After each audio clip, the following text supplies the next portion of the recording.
I'm super excited about this interview and episode today because we're talking about a very important psychotherapy that some of you may or may not have heard about. It's called EMDR. And EMDR is a psychotherapy that can help people overcome and heal through symptoms of PTSD, emotional distress, and other various things. And I'm interviewing Robert Grigore, who is a certified EMDR psychotherapist specialist. And he's going to fill us in about how it works and if it's something that could potentially help you. So, Robert, thank you for coming onto the show. Such a pleasure to be here. Thanks for having me. Yeah. So EMDR is getting kind of a lot of buzz in certain circles, in the psychotherapy world. A lot of people are introducing it into their work. And what I find fascinating, I want to get into what it is and how it's helpful, but it seems to be for a lot of people a way to access their pain and their distress, even anxiety or trauma without reliving, re-traumatizing, and, you know, going through it over and over and over again. It's kind of a quicker way to heal. Is that right? Yeah, exactly. And in the business, we like to say this is the last time you have to go there and feel those feelings and go back to those places again. Wow, that's a pretty strong claim. Yeah, Yeah, it works that well, huh? it really does. Yeah, it changed my life, changed my practice, changed my clients' lives. All right. So tell us, what is EMDR? So it stands for eye movement, desensitization, and reprocessing. And it is a full approach to therapy. There's some elements that are similar to some other therapies, but it's different because it utilizes something called bilateral stimulation. And that simply means you're accessing and activating the right hemisphere of the brain and then the left hemisphere and then back and forth.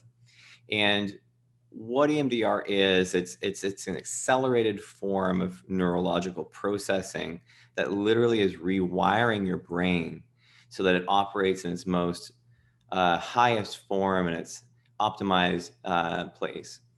Okay. So for a person who has had PTSD, for example, a traumatic experience, I think this is where EMDR first came into play. Is that correct? Where people are using it with PTSD? Yeah, absolutely. So it started with Dr. Francine Shapiro, who's the creator of EMDR originally.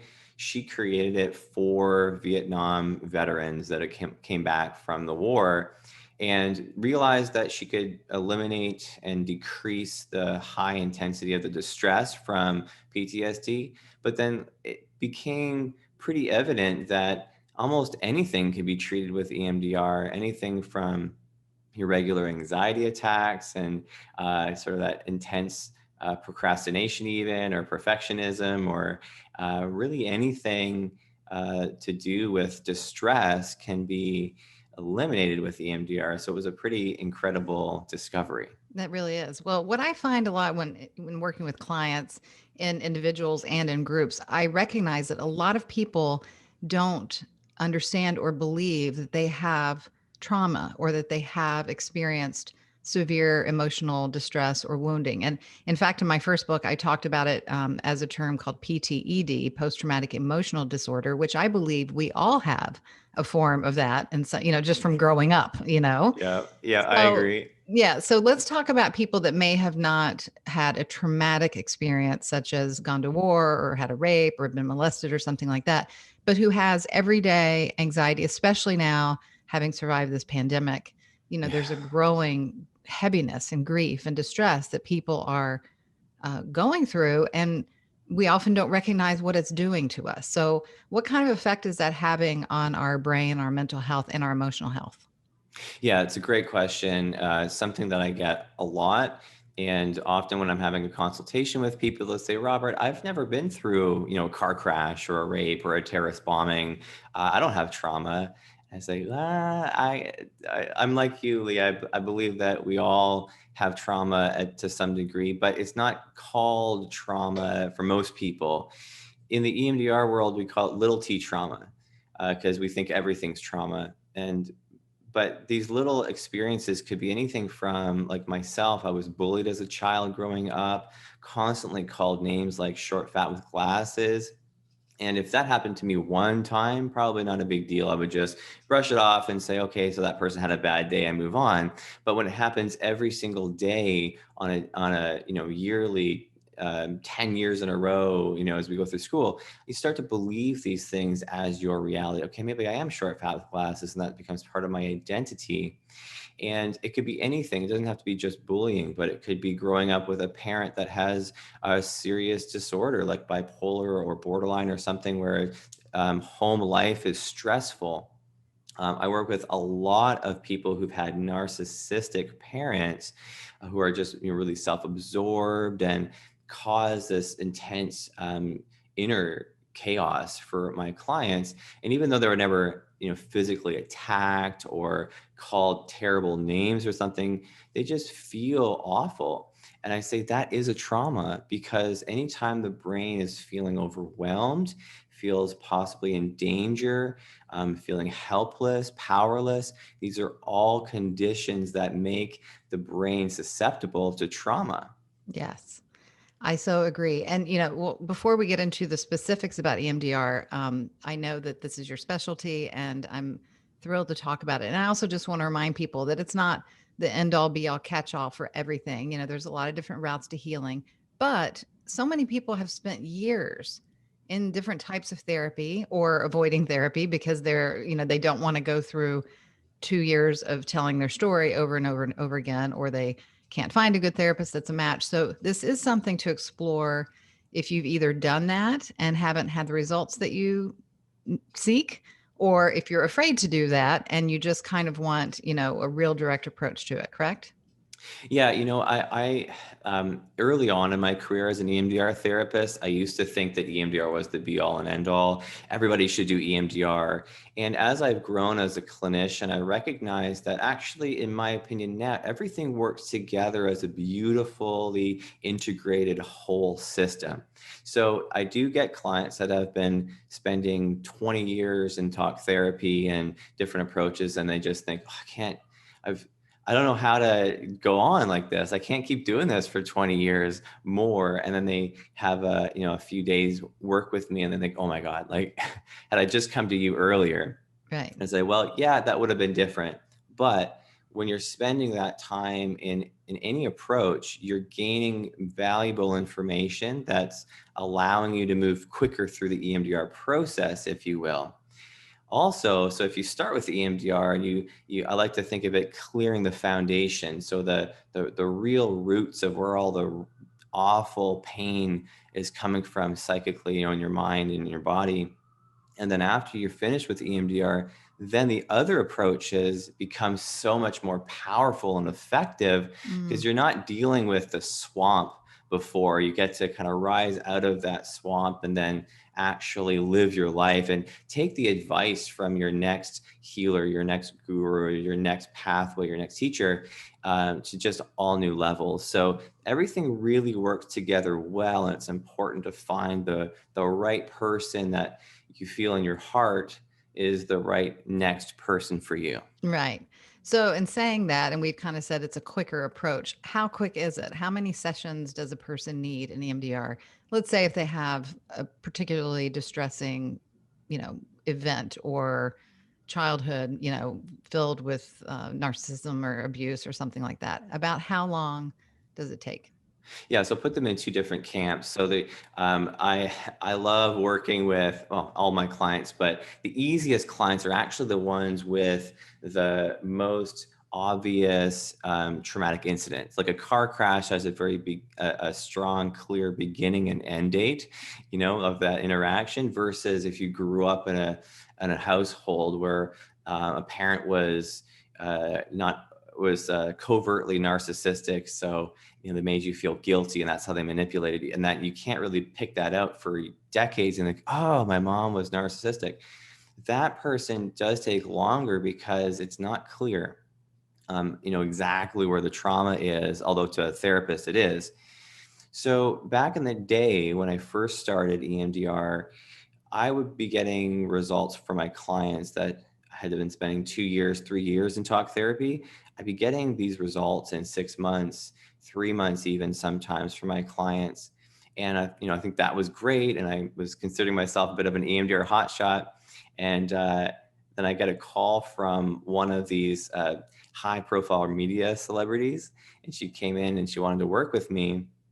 And funny story, she left in the beginning of our session. The very first session, she got up and left halfway through the session. And I thought, what the heck is this? She told me that I couldn't help her fast enough. So 3 months wasn't fast enough for her. So that lit a fire under me to figure out a way to do this even faster. So I now do this in a day. I can do it in 2 days, 3 days, in a weekend. I get amazing results. So for me, it's a little bit different, but you can think about those incredible results can happen in literally hours in EMDR. Okay. So obviously it can be different for everybody. The time is going to vary, but what we are pretty sure of is that it helps expedite the process no matter where a person is. What about for someone who just has generalized anxiety, panic attacks? They're totally unaware where it started or what's behind it. Does EMDR help a person in that situation? Absolutely. And I, I love these consultations with these individuals, because like, I don't know why I'm feeling the way I am, Robert.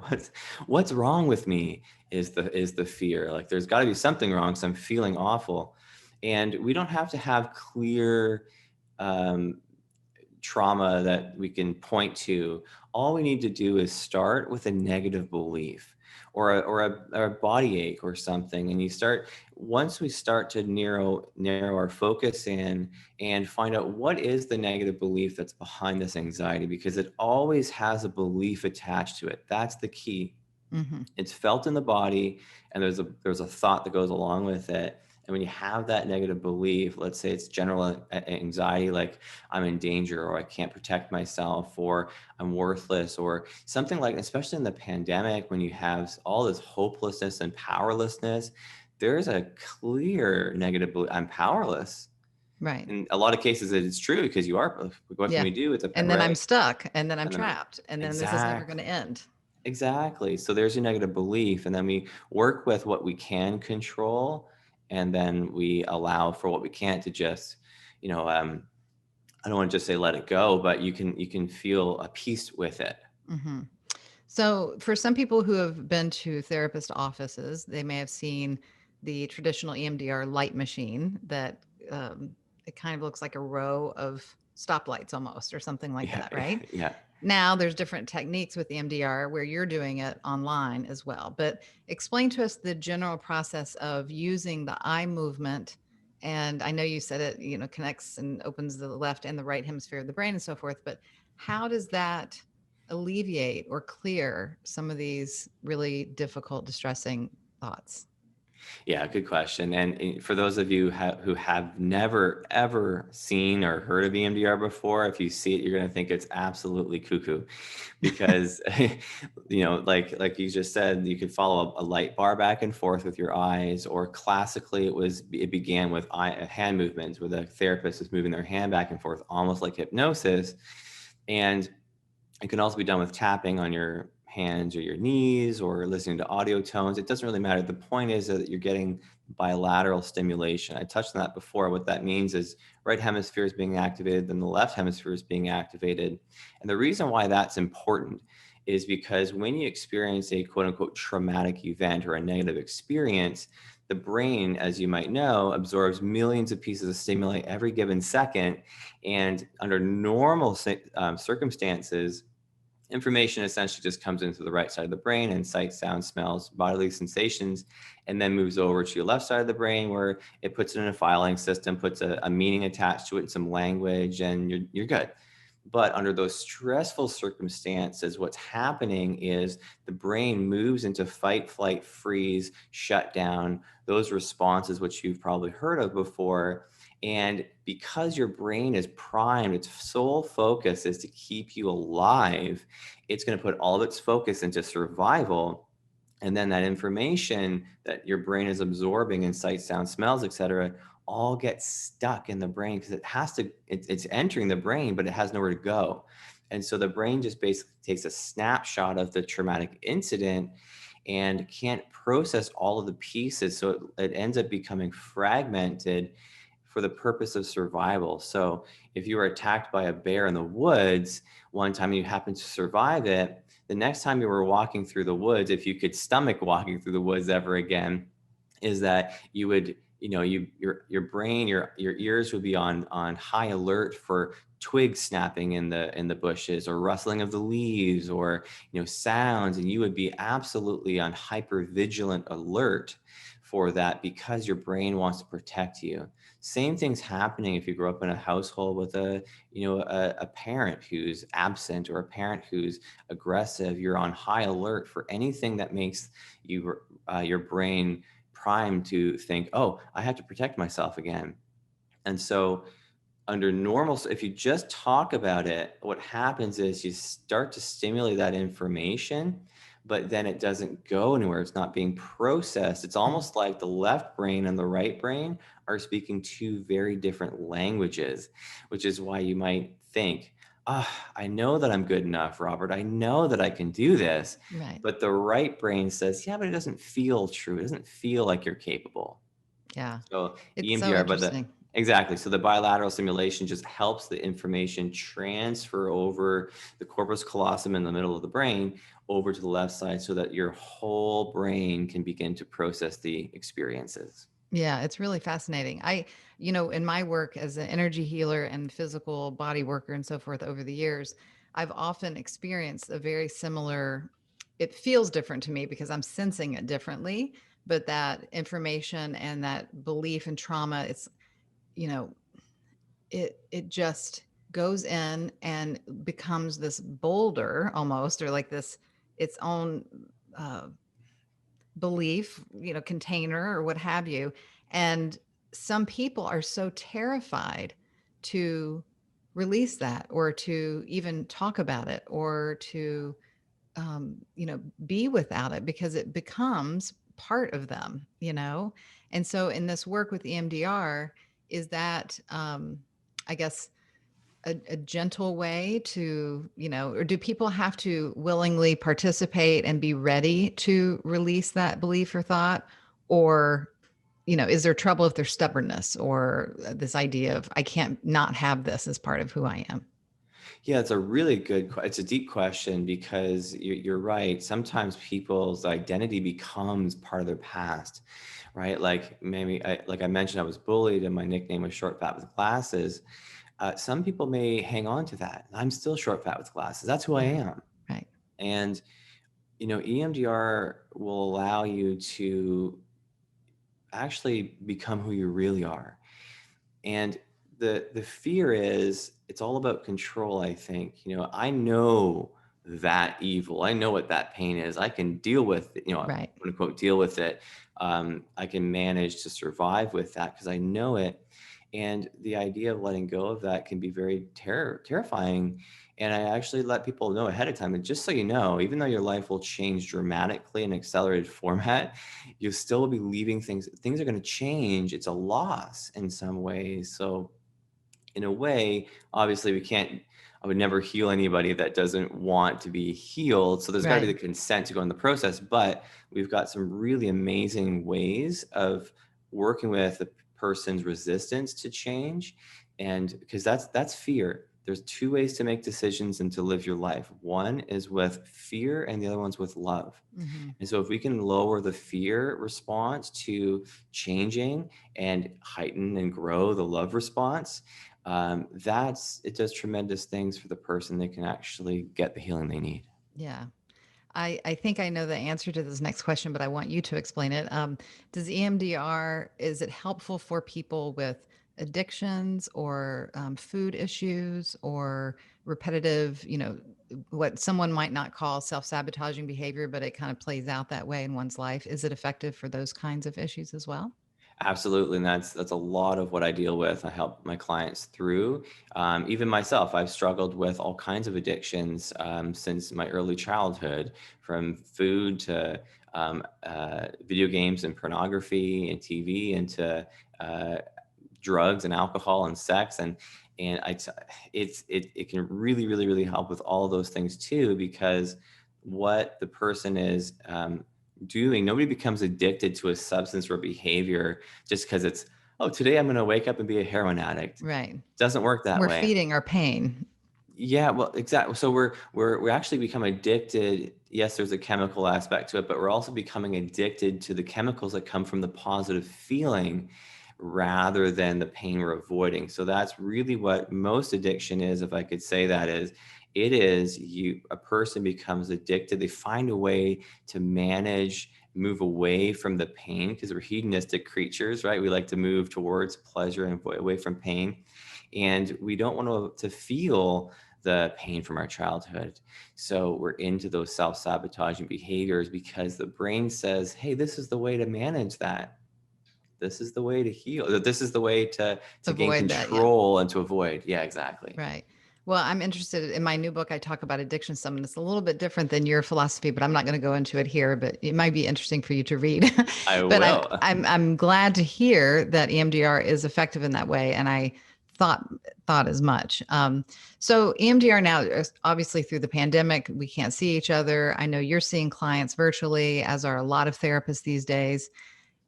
What would be the difference of somebody just Googling EMDR and taking a class on their own and trying to, do self-therapy versus working with a therapist like yourself? Yeah, I always recommend people to link up with a therapist first, and I talk about how to find a good therapist in my book, but there's some things to ask for. There are programs out there that you can quote unquote do the bilateral stimulation yourself, and but the EMDR International Association deems EMDR therapy done with a therapist, and it's not just a definition. There's a purpose behind that because if you were to stimulate something that's a very destabilizing, memory like a sexual assault or something like that, and you don't have somebody guiding you who knows exactly what they're doing, guiding you through that process, you can just be stuck in that feeling. And it can get dangerous if you think about it, because what if you become suicidal or something like that? And so we really, really, really encourage people to find a therapist to work through it, because these are real feelings with real consequences and real scenarios. Mhm. So we want to be able to help the person through that. Now, when a person has gone through, I'd say 99.9% of their stuff, and they just have some stress that happens on a day-to-day basis, I'll instruct my clients how to do this on their own. So Mhm. they don't need me after a certain point. My goal actually is to no longer see my clients ever again, unless we just meet up in a coffee shop or something by chance. So yes, there's some things you can do by yourself. There's some relaxation things that you can do by yourself, and you can always tap a little bit by yourself. But there's some real guidance. Like, you don't want to. The taps are set back and forth, back and forth, back and forth. You don't want to do more than 6 to 8 of those sweeps, the whole set. Mm. Otherwise, you start getting into trauma and things. So we want to be very careful with that. Yeah. What is your thought on using EMDR in conjunction with other popular, either behavioral or, um, other popular therapies that people are doing, whether it's everything from just talk therapy in conjunction with that, CBT, psychedelic therapy, is it a good addition, or is it something that you would do isolated? That's going to be up to the person and the clinician, I think, as well, because some clients want to have just one focus. Same with the clinicians; they want just the one focus. I like to think that every EMDR is really about accelerating the organic process of your brain's processing ability. Mhm. So I love to use it with other approaches. I think it can only really help. Now, if something seems like it's really blocking the work, then I'll address it. But I really, really think it can be used with everything. So I'm definitely a component, yeah, for anything at all. Okay. But what about people, like, let's say somebody has a long-term therapist that they're seeing. Is it something that you would pop in and say, "Oh, I'm going to do an EMDR session now," and then come back to therapy and maybe do EMDR every now and then? Or is it something you kind of need to stick with consistently? Yeah, good to clarify. That again, gonna depend. I would say if you're in therapy for 20 years, it's not working. Right. Otherwise, why are you there for 20 years? I don't disagree that you develop a really good, strong relationship with that person. So what I would do if you want to maintain that relationship with your talk therapist or whoever, and then do EMDR, the EMDR would probably be for a very isolated incident or two or three, but I do EMDR as a full treatment approach. So that can be challenging then to have two very different treatment approaches. It's like trying to go having in-depth education on one topic like finances, and then an in-depth conversation on finances from a completely different person, and then you have to keep these two different philosophies in your mind. It gets very confusing. Mm-hmm. So I would say stop with the one, jump full into EMDR if that's a full treatment thing. But if you are looking to maintain a relationship with another therapist or a coach or somebody, and you want to do EMDR as an adjunct, it's totally possible. Yeah, that's good advice. I know when started on my healing journey, and up until today, there's different times in people's lives when they're suffering and working through different layers and levels of their pain or their past and so forth. And I know it's frustrating for people to try so many different things. I did, though, and I'm glad that I did, because I got a lot of different input from different, ideologies and approaches and all kinds of things. But as you say, when something's not working, or if you're just kind of keep going back to something to do therapy, but you're not getting the results that you want, that's often a good sign that it's time to try something different. Exactly. And you said the word their results. That's what to me it's all about. People want to heal and get results from whatever it is that they're struggling with. There's nothing wrong with talking to somebody every week if that's helpful. But if something is you've been doing the Still same thing there. over and over and over again for 20 years, then I would recommend or suggest that maybe try something else. Okay. Well, I have to ask the question that I know a lot of people are thinking of. Oh, this is going to fix me. And I get a lot of clients used to come to me and say, I can't wait for you to heal me. And I'd be really clear, that I'm the liaison, I'm holding space, I'm helping you, you're doing the healing work. You have to show up and be part of this as well. So EMDR isn't something that I would just come to you and say, okay, Robert, I need you to fix me. You got 3 months, right? I have to participate. Isn't that true? I like to say it's a dance. It's a 50-50 Okay. because I was thinking about this even earlier today that when you know if a client I think a person is an expert on themselves, yes, and they have to put the effort into their own healing, yes. But if you already had the answers, then why would you be going to the MDR therapist? So I bring my own life experience, my own clinical experiences into the equation. Otherwise, you'd be healing on your own. And then I'd say, go ahead and do the online EMDR from some program. So when a client comes into work with me, I am fairly directive. I will suggest that we move in a direction. I'll suggest that we move here, but I'm not physically changing the brain neurons. I'm not telling you exactly what to think or feel. It is you. I think that EMDR, what we're doing is we're really allowing the person to take full control over their own experience, over their healing, and facilitating their own organic processing. So in that way, the person's in charge. I think of it like the person owns a beautiful VIP train, and they're telling me as the conductor, because they hired me to get them from one point to another point, they're telling me where they want to go, and they have full control to stop and check some things out. But once they first bought the train, they're going to try to drive it one time or conduct it once, and then after that they're going to sit in their VIP lounge with their feet on the table and look out the window with their newspaper, right? I'm pretty traditional that way. So it's a very passive approach actually in that way, because you don't want to work on it. You just want to follow what the brain's bringing up, Okay. like scenery passing by from that train window. So actually the less work that you do, the better, because then you're not going to get in your way. Does that It make sounds, sense? yeah, and it sounds ideal for a lot of people. I'm going to start sending them your way. Yeah, it is because two things. I mean, I really think that there is the passive approach, but what happens is after the trauma and all the swamp is cleared and drained, and then you have your beautiful garden, it's up to you then to tend the garden, Hmm.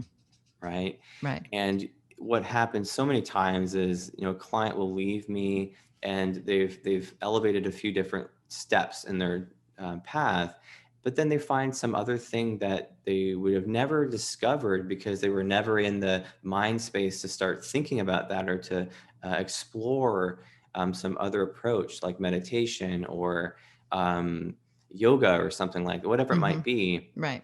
unless they went through the EMDR. So it really works both ways. So would you say then EMDR releases the triggers that happen for people that maybe they're not aware of being triggered so often, or even what their triggers are? So Yeah, I if think someone experiences a similar situation they experienced last week where it would have upset them, maybe after EMDR therapy, the trigger is lessened. Is that true? well, what I'd say is that through EMDR therapy, the trigger is eliminated. It's Okay. completely cleared. Uh, and I'll give you a quick example. I had a CEO come into me to work with me. Fantastic business, beautiful, beautiful business. And she was 60 something years old. And she had, as an entrepreneur, founder of this organization, clearly she has some of her life together. And she was able to rise and do these amazing things. But then all of a sudden, she started freezing in negotiations with important, powerful males. And what we did is we had a 1 day session, 5 hours, and she never again got triggered in those negotiations. She said, Mm, Robert, I could go right up to that guy, tell him what I'm thinking. I have no anxiety anymore. It's just gone. that's great. That's EMDR. Wow. Well, I know we're not going to do a full session, but can you just show us? I know you moved your hands around a little bit before, but if someone was doing the session with you virtually, what would it look like? So I can't share the screen because I'm not that technologically advanced to do it That's while okay. on a Zoom call and recording everything. But what happens is they would be following a ball back and forth on a black screen. But if I were sitting in front of you, I would just simply move my eyes back and my hand back and forth, and then your eyes would just follow my hand. And essentially, that's that. Or we can do something called the butterfly hug, which is crossing the hands over and just tapping back and forth like this. While Very, very thinking or simple. feeling about the issue, does the issue have to be alive in the body or the So mind? we're starting, yeah, and there's a continuum of processing, it's called, Mm. and the more advanced kind of EMDR that I do, based on Roy Kiesling. And sometimes we want to access the body because the body is the umbilical cord to your life's trauma. And sometimes we don't. We don't want you to go down there. We just want to get this little tiny sliver out of the way first, and then we're going to go there later. But we start on the target, whether that be the trauma, whether that be a part of it, or it might be the body, whatever we're focusing on. And then at that point, we just say, go with that. And it means let your mind go. Go wherever your mind, it's like there's no control. The one thing that you can do to slow it down would be to Mm. try to think about something, try to focus on something else, try to get that insight, and that actually will slow it down. You just want to let it go. You just want to be that passenger watching what's happening on outside the window and just say, oh, I noticed a bird over there. Oh, I noticed a mountain, Right. and that's it. So just relax and let it happen. So interesting. Well, you're based in Canada, yes? Yes.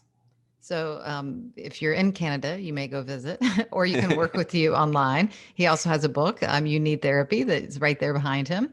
So there's a lot of different ways that Robert can be of assistance, and or if there's another therapist in your area that you want to seek out. As I said, I know a lot of different types of therapists are using EMDR, not just psychotherapists, but other therapists are using EMDR these days.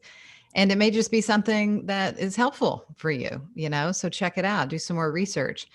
Contact Robert if you like. His email and website will be on the screen. And I thank you for your work. I think it's fascinating and glad you're getting the results that you're getting. Yeah, Thank it's you. And likewise, thank you for everything you're doing right now. And thank you to the listeners and who are paying attention right now. Thank you. yeah.